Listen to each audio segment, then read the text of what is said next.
back to my YouTube channel. This is AG Update. So guys, in this video I'm going to show you how to check your dogs allocation on Bybit. So this video is mainly for those of you that use Bybit to receive dogs. So what you need to do is to open your Bybit account and you click on Asset. Then what you need to do is to bring it down and you click on Sports. Now what you need to do is to click on this search, then search for dogs.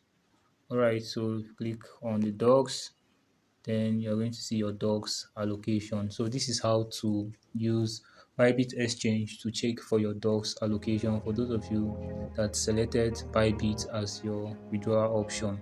Okay, so for those of you that use Telegram wallet, at the time of making this video, no update from the Telegram wallet yet, but if there is any information, I'm going to tell you guys on it. So for those of you that use Binance Bitget Exchange, I made a video about it, so I'm going to drop it at the description of this video that is going to guide you on how to check your dogs allocation for those of you that use Binance or Bitget Exchange.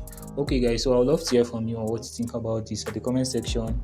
If this video was helpful, please give it a like. If you are new to this channel, don't forget to hit on the subscription button. And this is AG Update, your friend in crypto. Thank you guys, and many more grains to your wallet.